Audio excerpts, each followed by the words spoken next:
Hello. Okay, so I'm gonna go through these questions now.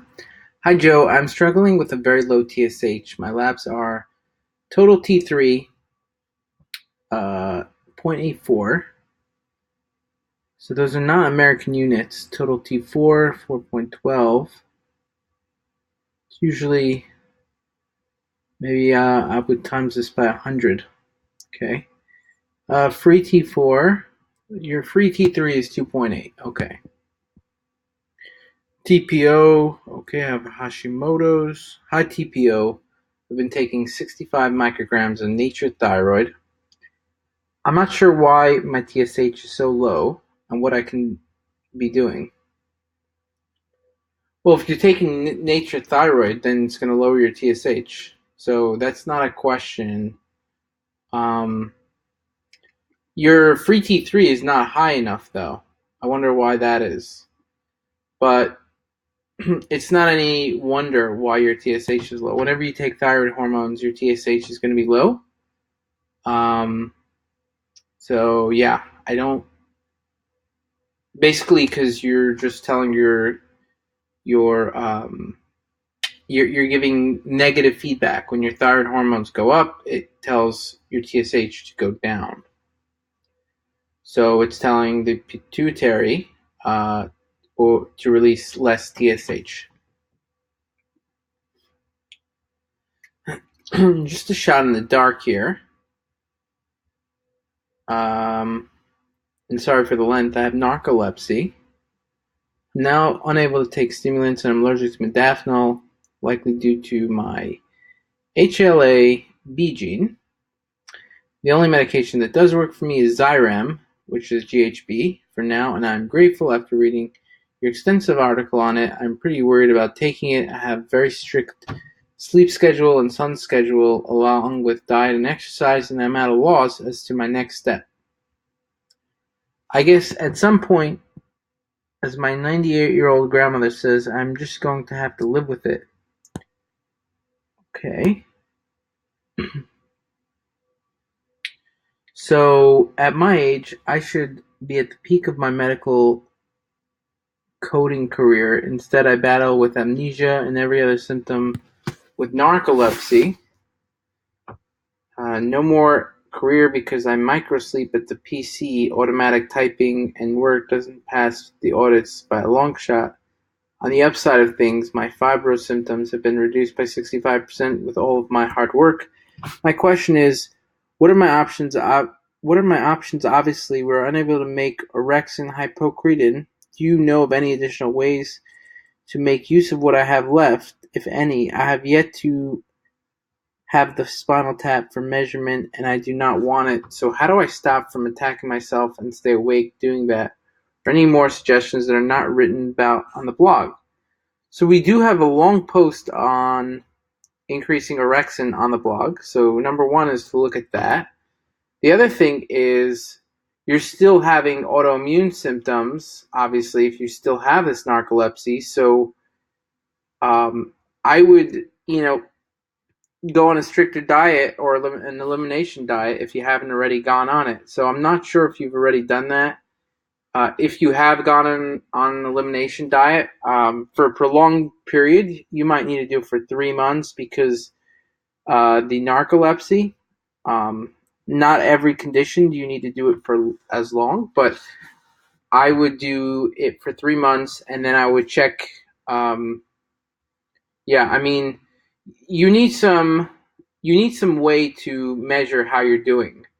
Uh, I recently restarted some of the consults, and one of the things that I always do is I find measurements in people's labs that are abnormal, and then I give them a protocol, and then we measure those labs again. Because the labs don't lie, right? You can take a lab and you can see exactly how someone's doing rather than just saying, yeah, I kind of feel a little better, or I'm not sure, or I feel 50% better. You can see exactly what's going on in the lab. So what I would try to do is try to see if there's any labs that are coming back abnormal, right? So I'm not sure if you use Lab Test Analyzer, but that's a good tool to help you see if you're in the optimal ranges for various labs. And inflammation can change a lot of the labs.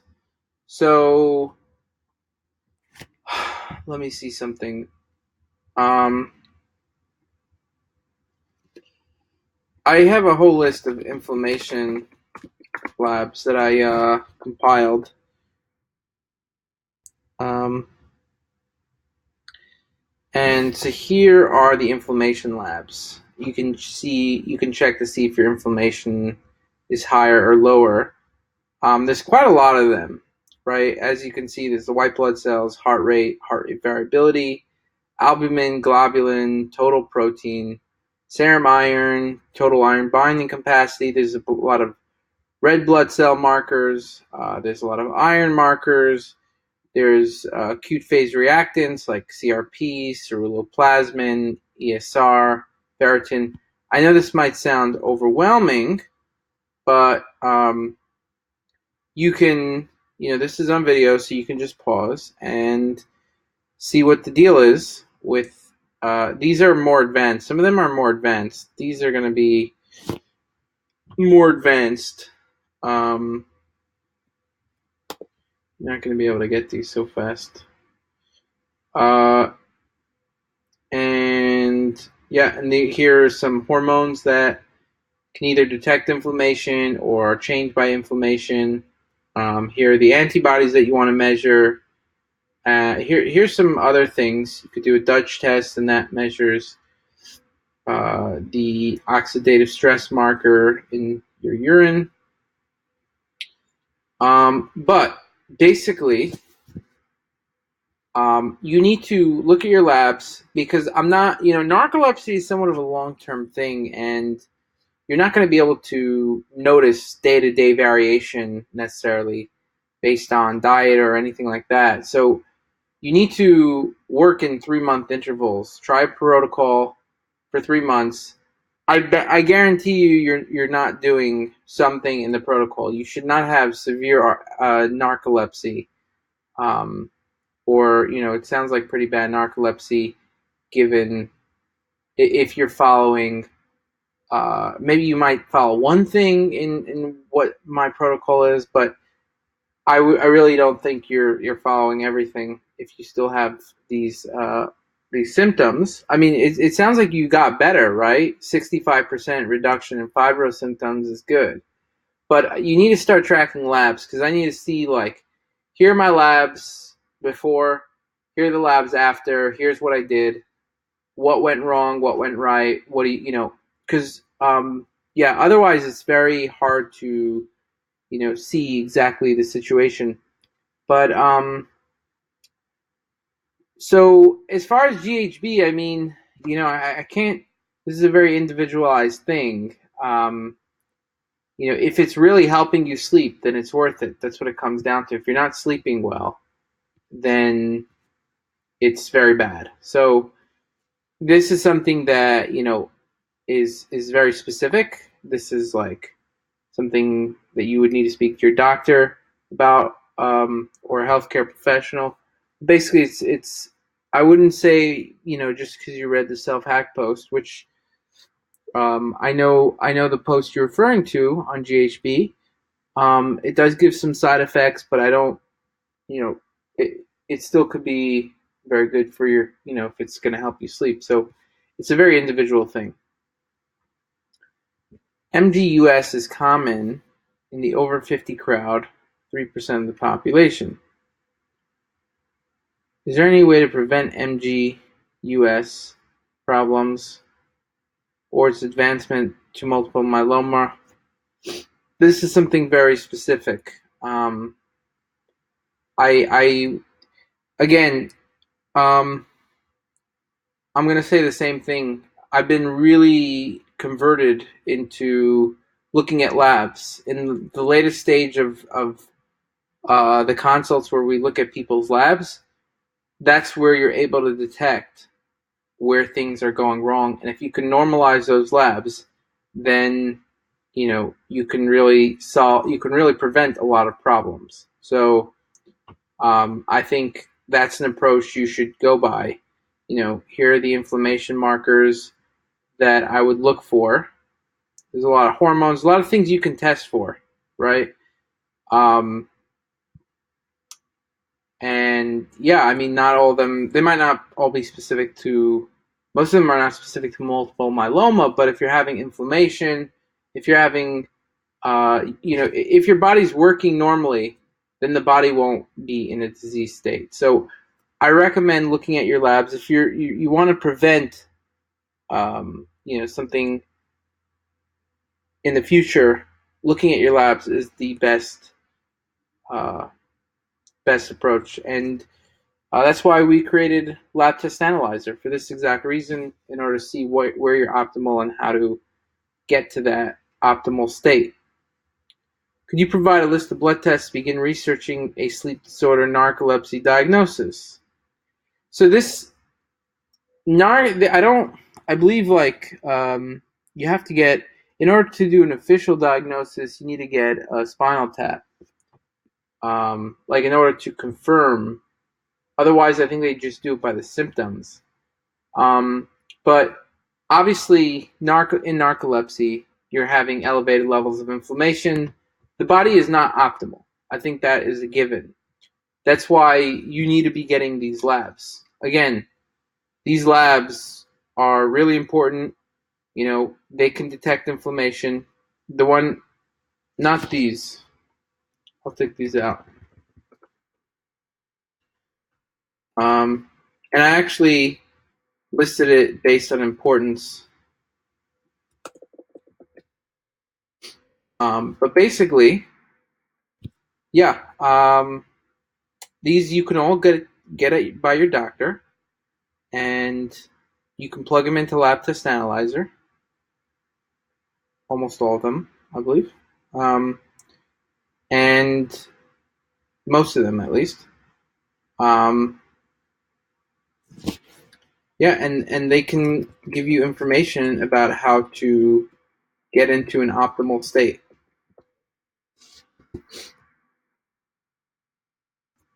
This way, you get a baseline, and then you try protocol for 3 months, and you can either try it based on, you can try protocol based on what we're telling you, or you can do your own protocol. The important thing is to measure what is going on, right? If you're dealing with a long-term problem, you have to measure it. Some people are dealing with very short-term, like, they eat a food and they get they get symptoms right away or within a half hour. In those cases, blood tests are less important. I would say I fit into one of those cases where if I eat a food, I will get symptoms right away. So I know, which foods are harming me. Um, and that's because it's impacting my limbic system very directly. And it's not a classic autoimmune disorder. It's just kind of like, whenever inflammation spikes, I feel it. But for me, I still follow my labs and make sure I'm doing the right thing, that I'm in the optimal range. If I'm not in the optimal ranges, I try to get in there, and I try different protocols, and I see which ones get me there. And so far, overall, it's been successful. But I can see where I'm successful, where I'm not successful, and then I can adjust. From your experience, am I doing this correctly? I had no direction how to do low-dose nasal insulin in age mental clarity. I purchased Novolin R at the recommended retailer and kept it in the refrigerator. I found common diabetic dose at 20 milligrams 2 times a day. I decided to use 5 milligrams 1 time a day to make sure I did not have an allergic reaction. Next, how do I get it out of the little vial and keep it on top? Keep the top on to store the insulin.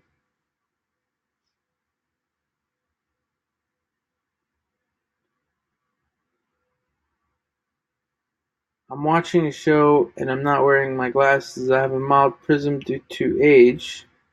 What is the question here exactly?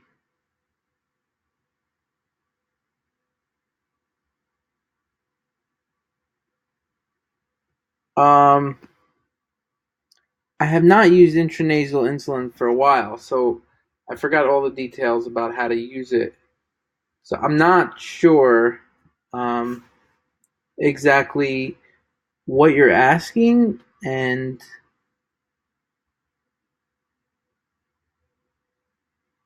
so you're saying you sniffed the insulin. It was like I bought a brand new TV and the picture was so much brighter than the old one. Decided to rest. Um, okay, I'm not sure exactly what you're asking.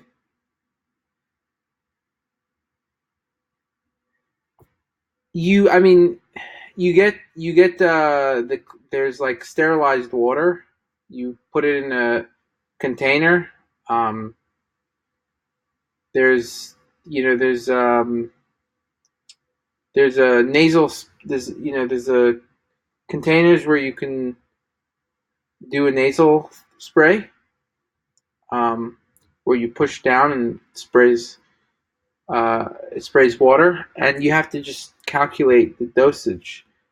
But I'm not. This is a complex topic here. Um, Hi Joe, please suggest supplements that would lower leptin and prolactin. So anything that's going to increase dopamine is going to lower prolactin. So think something like mucuna, um, yeah, anything like maybe tyrosine and acetyltyrosine. In terms of what's going to lower leptin, carbohydrate restriction is going to help. Um, and what else? Losing weight is obviously going to help. For lowering leptin, I think I would focus more on carb restriction and losing weight. And for prolactin, I would just increase dopamine. So something like mucuna. Um, with regards to my thyroid, I forgot to mention that I'm also quite cold, and my body temperature is often between 96.5 to 97.5.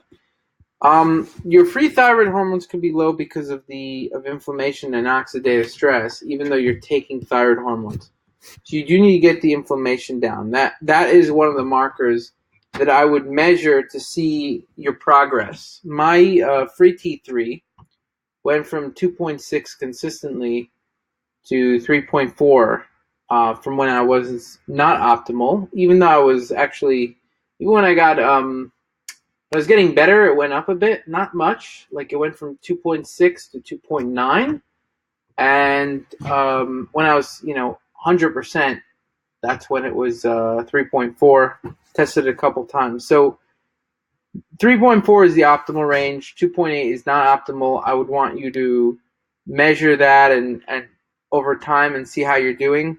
But you have to find other markers as well. You can't only look at one marker. I'm a believer in getting like 5 to 10 markers. If you could only find five, then fine. But 5 to 10 markers that you consistently test every 3 months to measure your progress and see how you're doing. Trying to get some guidance on using very low dose intranasal insulin for mature adult with age related forgetfulness, but I've never used nasal spray before. I'm a health nut and really reaping the benefits. I've been taking 5 milligrams a day of Depronil. Okay, I've had amazing success. So Depronil is something that increases dopamine. It's a drug, though. I'll have to reduce my dosage slowly as recommended by my doctor. She knows nothing of intranasal insulin. I'm very curious. I know someone in the initial study that had terrible Alzheimer's now symptom free. It's incredible. So, what you think? A little bit. I think it's I think it's something you should be careful about because whatever you snort up goes to the brain. And I had a client who had a nasal infection, and he snorted up like some kind of medication to help with it. But then he got a brain infection after that, and he got serious symptoms. So, um, yeah, when I was taking it, that's kind of why I stopped. I was a little concerned about that. Now, obviously, if you have a problem, then I would be much more likely to take it. So I'm a fan of intranasal insulin for people who have a problem. I'm not a fan for people who don't.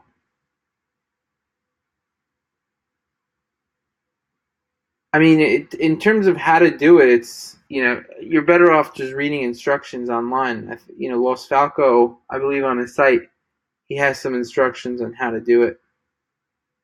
But it's really just mixing some insulin into a container, a spray container where you can shoot up your nose, and you just have to measure it so that, um, yeah, I mean, it's a little hard to measure these things. So first start at a lower dosage. It's really how you feel, right? Just start at a pretty low dosage, and you can increase if you think that's, you know, a good therapy for you. Um, Hi Joe, I've been struggling with H. pylori for a long time. I try to avoid antibiotic treatment. Recently, with the help of a naturopath, I use bismuth periodically. After bismuth treatment, the numbers of bacteria drop according to breath test shortly after. At the beginning of my last treatment, I experienced massive heartburn after eating. Could it be that because of fewer H. pylori, my stomach is able to produce more acid and that causes heartburn? No. H. pylori, if anything, causes more stomach acid. So I hope that my stomach acid learns that fewer is better now. What do you think?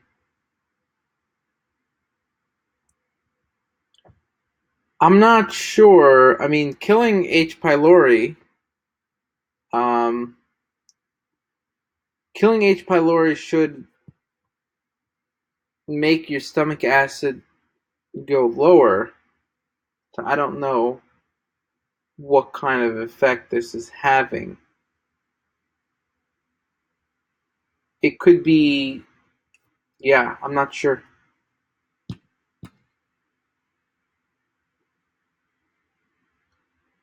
I no longer have interleukin 4. Could Z-Pack have wiped it out? Interleukin. I took Levaquin with prednisone. Also have Graves' disease.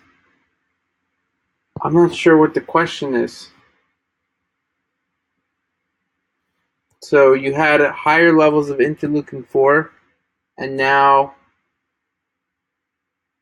but I guess I reached a tipping point. I have recovered from neuropathy, but I have histamine intolerance. 9 months ago, I took Z-Pack and have swollen legs. I'm cleaning up my diet, watch lectins carefully, etc. But I took an immunity test and went from Th2 dominant to Th1. No longer have IL-4. Suggestions: I have Graves' disease. I had my thyroid radiated and now I have hypothyroidism. I'm taking Synthroid. I don't know the full details of the test that you took. If it's not detectable, the interleukin 4 doesn't mean that you don't have it. Um, yeah, what's detectable is a different story.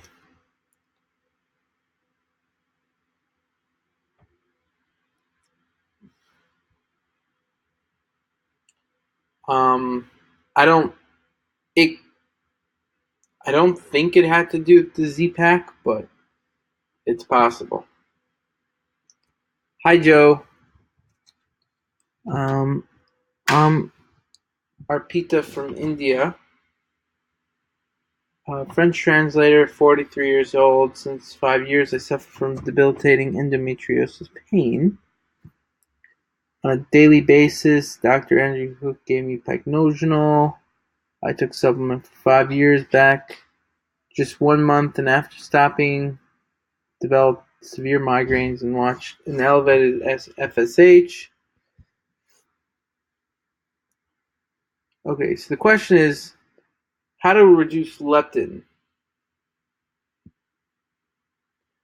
Like I said, carbohydrate restriction, fasting, losing weight. That's my suggestion for reducing leptin.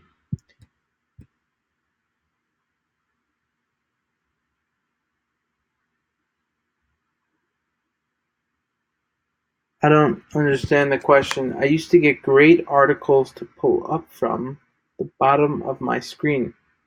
After joining, I no longer receive those timely articles. What happened?